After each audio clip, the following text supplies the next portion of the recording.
Let me tell you something. When you come home after 3 days of schmoozing with state bureaucrats and talking eco-design at a fancy conference, all you want is a hot shower and maybe a cold beer under the stars.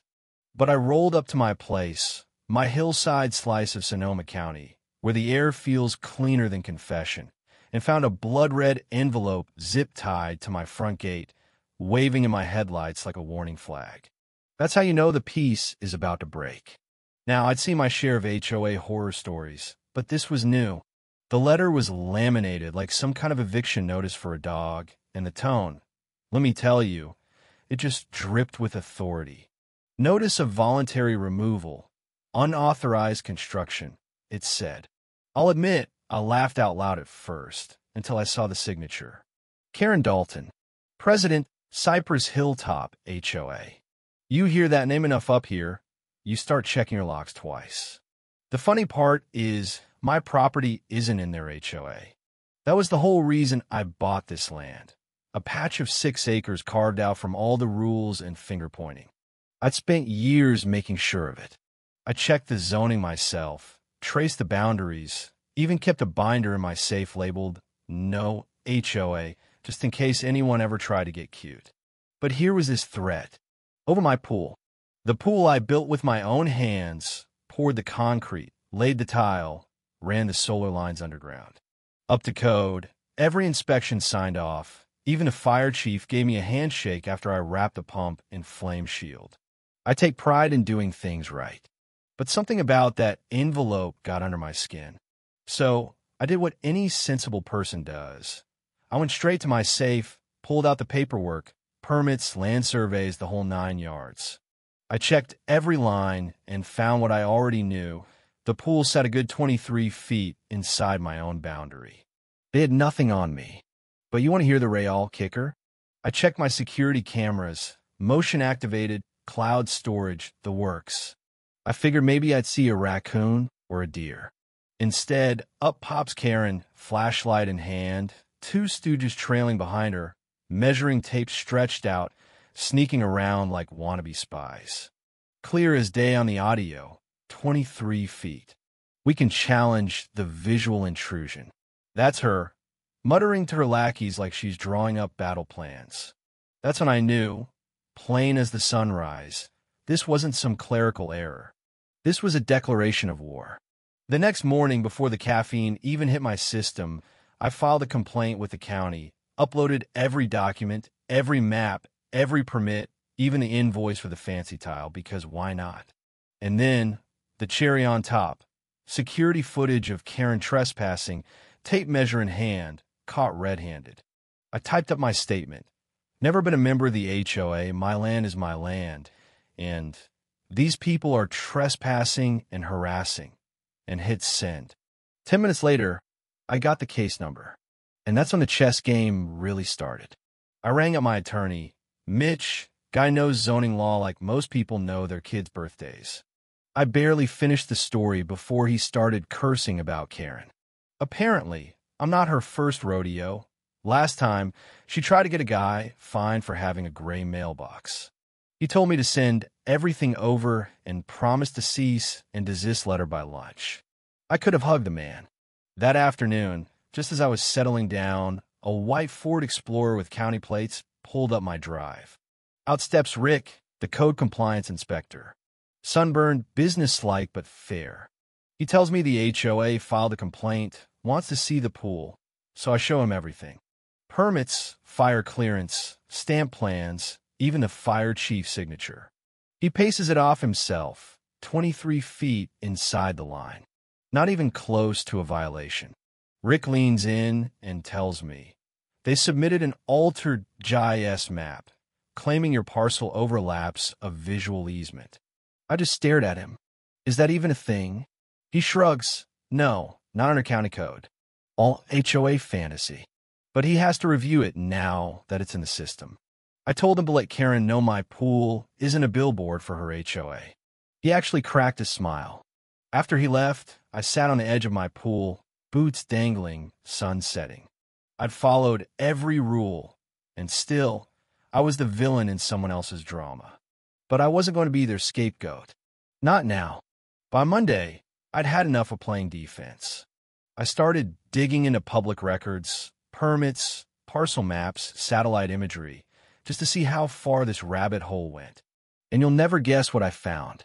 Karen's own backyard had a big, shiny shed, complete with mailbox and satellite dish, sitting a full 7 feet inside a fire response clearance zone. No permit. Nothing. I traced it back using satellite photos and even found a denied permit from 3 years ago. So, I did what any self-respecting architect would do. I put together a dossier, flagged her property with the county, and submitted everything. Within a day, the county responded. They were sending inspectors. That night, my security lights pinged again. Karen, standing in my fence line, arms crossed, just staring.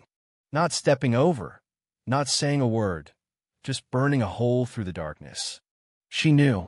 Oh, she knew. Next morning, I hung a brand new sign on my fence. Private property, not under HOA jurisdiction. I wasn't playing games anymore. A couple of days later, I watched from my office as the county inspectors marched up to Karen's door, clipboards in hand. She came out in full regalia, pearls, pressed pants, and a smile so tight you could bounce a quarter off it. They weren't buying it. 30 minutes of inspecting her outbuilding, pointing at the fire zone. I could see her pacing, waving a folder around. Probably the same fake map she sent the county. They didn't take it. They just wrote her up and left. That afternoon, I got the email. Her shed violated every code in the book. Built without a permit, smack in the middle of a protected zone, and flagged for code enforcement and possible fraud. My pool? In the clear. I sat back and grinned so wide my jaw ached. Then the neighborhood grapevine started buzzing. The gas station clerk asked if I'd heard about the HOA lady under investigation. He winked. Some neighbor turned her in. People started talking about the architect with the pool, about the HOA falling apart. Emails leaked, the board started to splinter, and Karen's reputation turned to ash. But the real fireworks were still coming. Just after 2 in the morning, while I was working in my studio, my phone flashed, motion on the pool cam. I figured, raccoon, maybe a stray cat. Instead, it was Karen, in a black sweatshirt, gloves on, crouching by the pool with a yellow jug marked corrosive. I watched in horror as she poured acid along my hand-laid mosaic tile, splashed the pump housing, and went to work like some deranged pool saboteur. I called 911 and bolted out the door. Deputies caught her stumbling down the trail, duffel bag and all. Evidence? Gloves, goggles, maps of my property, my pool circled in marker, instructions like cut tile and remove pump panel. She'd literally written demolish in all caps. The damage was ugly. The acid chewed through my imported tile and started melting the solar pump. That woman didn't just want me fined. She wanted to destroy everything I'd built. By morning, the story was everywhere. Karen was arrested, charged with trespassing, felony vandalism, utility sabotage. My lawyer filed suit, civil damages, trespass, emotional distress. The DA took up the criminal case. The local news picked up the story. Architect sues HOA president for acid attack on EcoPool. My inbox blew up with people telling their own HOA horror stories. Then discovery started. Karen's emails, over 300 of them, painted a picture of a woman coming apart at the seams. Her board not only knew, they encouraged her. They even paid for that fake survey to try to trap me. Now it was conspiracy, not just vandalism.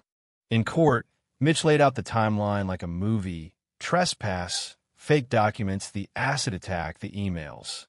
The jury watched the video of Karen pouring acid and just about sucked all the air out of the room.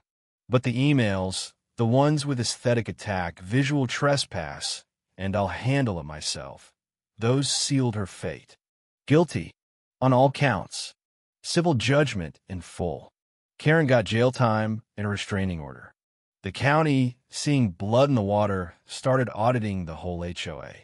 The board collapsed, Resignations left and right, insurance dropped, the HOA dissolved. People painted their doors wild colors, flew pirate flags, did whatever they pleased. My pool, rebuilt, restored, looked better than ever. 6 months later, Karen's a ghost, banned from the HOA world, grumbling on Facebook to an audience of none. The county even launched a zoning literacy campaign, citing my case as a lesson in what not to do if you're drunk on HOA power.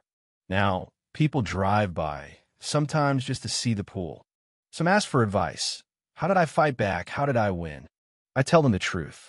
I didn't win because I fought dirty. I won because I didn't bend, not once. I stood my ground. And every morning, coffee in hand, I walk out and look over my land. My pool, my line, my silence. It was never about the water or the view. It was about knowing what's yours and never letting anybody take it from you. Would you have fought back? Or would you have given in just to keep the peace? Tell me your story in the comments, and let's talk about what justice really means, because if you've ever tangled with an HOA, you know the real fight isn't about rules. It's about respect.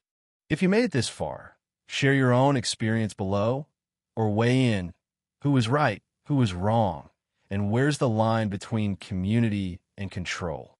Hit that subscribe if you want more real stories about standing your ground. And don't let anybody redraw your boundaries.